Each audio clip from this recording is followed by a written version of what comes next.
Hey guys, got my 2022 King Quad 750 here, all tore apart.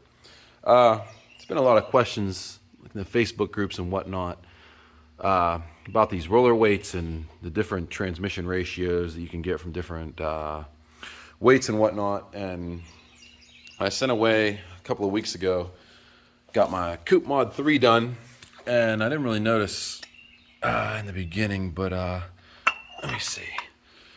It almost looks like that's kind of where he does the little bit of machining or whatever. I mean, I'm not saying I know exactly what he does, but I don't know. When I got it back together, he said he lightened the rollers to 18 grams. I wasn't real sure what was going on like that, but these are my stock rollers. I've only been running this for, I don't know, I haven't even put 20 miles on this thing yet since I've had this Mod 3 done with the lighter rollers and stuff. But I didn't like the engagement when I got it back together. Some of the people say that on the 2019 and up, when they redid the King Quads, they did like the thicker frame and the suspension, and apparently they changed the clutch ratio also. So everybody that I've had experience with, well, a majority of the people said that the Coop Mod 3 isn't as noticeable on the 2019 and up bikes. So when I got this thing back together and I took it for a ride, I was expecting the 25 to 30% lower ratio off the bottom. And I mean, I guess it was kind of like that. I've grew up running motocross bikes and like manual transmission bikes. So, and of course we have our foot shift models too without the clutch, but kind of new to this CVT feel, I guess. I understand how they operate, but when I took this thing for a ride after the Coop Mod 3, I kind of felt like it was really slipping a lot off the bottom end. Maybe it was because it was a lower ratio, but one of my biggest disappointments, and I'm not trying to be like, saying wheelies are that important, but if you watch that other guy on YouTube, that Mr. Nasty, 100 horsepower Banshee, I forget what that guy's name is, but he talked to me on Facebook a little bit. You watch his videos, his bike just looks so torquey, and it seems like it engages a lot sooner than mine. And he said that he lightened up his rollers. I think he drilled holes like this way through them after he pushed these out. He lightened them up to 18 grams, and apparently that's what Arnie did to these ones. I mean, he didn't drill them, but he lightened them up to 18 grams. But like I said, I felt like this thing was really slipping a lot off the bottom. On mine, when you're off idle, even from a dead stop, if you just pin the throttle, it just doesn't feel like it launches like I just kind of feel like it should. Like I said, if you watch that other dude's videos, his bike just stands straight up immediately. And I don't care about riding wheelies. I just want the torquiness and the engagement off of the bottom end where, I just want that little bit of thrust off the bottom. It's kind of what I was hoping for. I do got some extra weight on mine. Like, it's got this Warren Pro Vantage 3500 winch that I put up here. It's pretty heavy. And I'm usually running like a speaker or something on the front of my bike. But got the seat on the back. I usually got a little bit of stuff in there. Not too much weight on the back. But also put these, well, they're supposed to be 26s, but they measure like 25 and a half. These Tusk trilobites. Like I said, they're the 26 by 9 by 12s on the front and the 26 by 10 by 12s on the back. And these are brand new. I've had them only for a couple of weeks. I put these wheels and tires on the same time I put the clutch back together when I got it back from Arnie. So I don't know. I'm just, like I said, these wheels and tires are not much heavier than stock at all. I think the total, I mean, I know they're a lot wider and stuff, but when I looked up the specs, they really weren't that much different. And honestly, I feel like, I don't know. I know unsprung weight is real big in like the race car community, but just feel like it should be grabbing more off the bottom. So what I did is, we lightened these rollers to go with 18 grams. I ordered these off of eBay. I think it was eBay. They're Caltric, but they're supposed to be, I can't remember what exactly how much they're supposed to be. I think they're supposed to be like 19 grams or something. We're gonna do a little test here. These are the ones that Coop lightened up. So we're set to grams. Let's see what we got here. Okay, so these are 24 right on the nose, okay? Let's see what one of these Caltrick one weighs. Man, are they the same exact weight? Jeez, I thought they were supposed to be heavier. I have no idea. Here, let's see another one. This one looks like it's on the shy end of 24, maybe on 23, because it jumps from 23 to 24. And he's, okay, there's a 25. So that's a Caltrick weight that weighs 25. This scale, this is a big kitchen scale that I have. It's not exactly like, you know, like the post office scales that give you, you know, down to the hundredths of the gram. But anyways, these are supposed to be a little bit heavier rollers. What I'm hoping for, I don't really want a higher ratio. And I mean, I'm no CVT pro or nothing. See, these ones from Arnie are obviously lighter. That was a different one. It weighs 23. So I'm thinking these are like on the shy end of 24, or maybe the heavier end of 23. And these ones are like on the heavier end of 24, or maybe close to 25. So I'm going to throw these in and see what happens. I don't know if I'm going to put them new sliders in or not, but I'm going to throw them in and see. Maybe I can get a little earlier engagement and maybe get this belt to hook up. I don't know. I mean, this thing is super shiny. It feels really smooth to touch. I don't know if this might be slipping or if, I mean, I used the X-Star. I bought this kit for the X-Star 9000 motor oil. A couple people on there asked me if I used the wet clutch motor oil, and I looked that up, and it's definitely the right oil. So the internal clutch should be all right.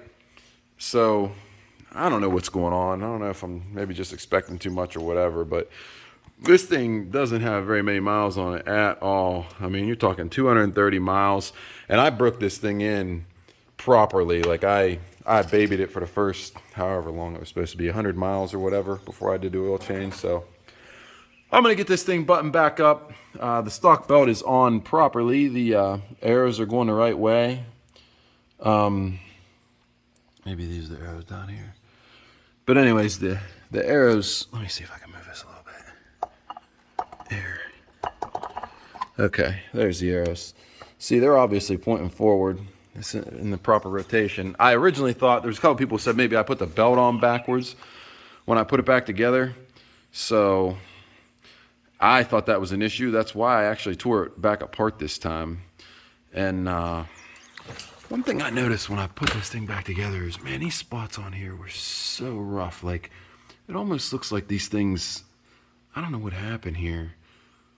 I mean, I looked up all the torque specs and stuff when I put it back together. All the bolts were good. There's not any sign of metal shavings or anything in the bottom of this. In this case, or this other primary over here, there wasn't even like any kind of glistening anything as far as metal flakes. So I don't know. We're gonna go ahead and get this thing back together and see if these, I'm gonna call them 1 gram heavier roller weights might give me what I'm looking for. I'll also do a little ride video afterwards and maybe give you guys a better understanding. Maybe it'll give me a better understanding. Like I said, I'm no CVT expert at all. I mean, this thing pretty clean in here. I don't know what else I'm supposed to clean this with. It's pretty clean. Doesn't feel slippery at all. You know. And also, I put some grease in these holes on here. I hope I didn't put too much in there. It's kind of peeking through. I put it in there, but I wiped this shaft off pretty good, so I'm touching it with my dirty fingers now. But I'm going to go ahead and wipe it down and wipe this thing down before I put it back in there with a nice clean cloth. And hopefully we'll notice a little bit of a difference. But, all right, I'm going to go ahead and button this thing back up, and we'll come back with a riding video.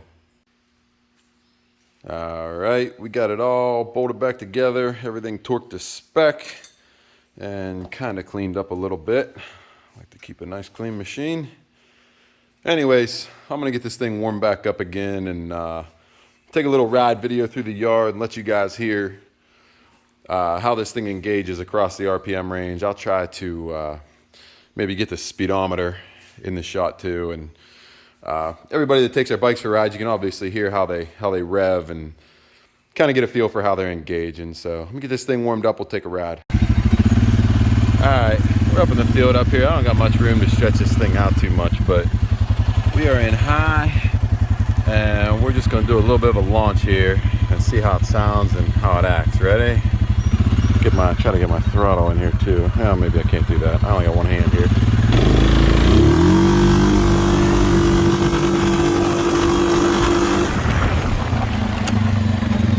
I mean, I guess it kind of lifted up a little bit right off the bat. Like I said, I got these different tires on here. I don't know exactly if the wheels are spinning or not. All right, ready?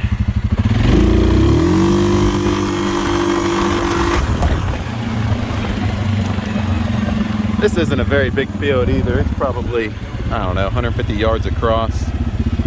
But let's see, that's in high range still. Let's just do a quick cruise across the field with about a quarter throttle, something like that. See how it engages.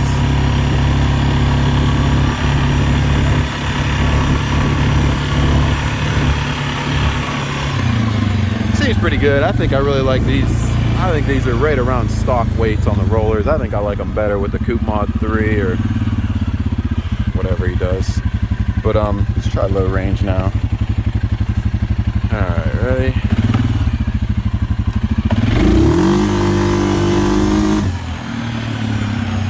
I don't know where the rev limiter kicks in, but I don't really want to run this thing too hard. That was low. It launched really hard there. I'm holding on with one hand, trying to hold my phone and record this. So it was a really impressive launch though. Really torquey feeling. I'm kind of compensating with my body too. It's probably why it's not wheeling, but let's see. Let's just do a little cruise and low, see how it acts.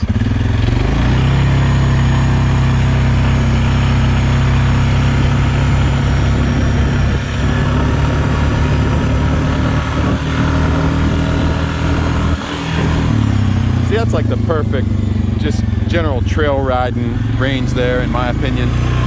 So anytime I'm just crawling through the woods with anybody, I always leave it in low, because you get your crawling over the rocks like right here where you're just kind of barely on the throttle, and I don't see any reason to be any lower ratio in this. I mean, I'm satisfied with this Coop Mod, but I don't know. I don't think I liked how it was with those 18 gram roller weights. I'm pretty sure those ones I put in here now only added 1 gram to each roller, so probably right around where it was stock as for roller weights. But we do have the Coop Mod 3 done. I'm sure, you know, he changed the profile of that thing and makes a lower ratio, and I don't know, it feels better, but glad I changed these weights. And for the usability, I mean, it's pretty good. Let's go to high. Let's see here. See, like, I'm sure you can still limp it through the woods in high. See, I'm just kind of simulating what it would be like kind of walking over stuff in the woods. And when I had those lighter rollers in here, it just seemed like it was almost like you were fanning the clutch off the bottom, or it might have been slipping or something. I don't know. Maybe it's because I just wasn't used to it. Like I said, I only put about 30 miles on it. And again, I don't have a bunch of miles on this machine. That's the total mileage there, 231. So, you know, everything's still kind of new. And I broke it in properly and everything, so obviously nothing could be cause of wear and tear. So, alright, well, I hope that gives you guys a little bit of perspective. I'm going to go throw this thing in the garage. It's like the sky could open up any minute here, so catch you guys later.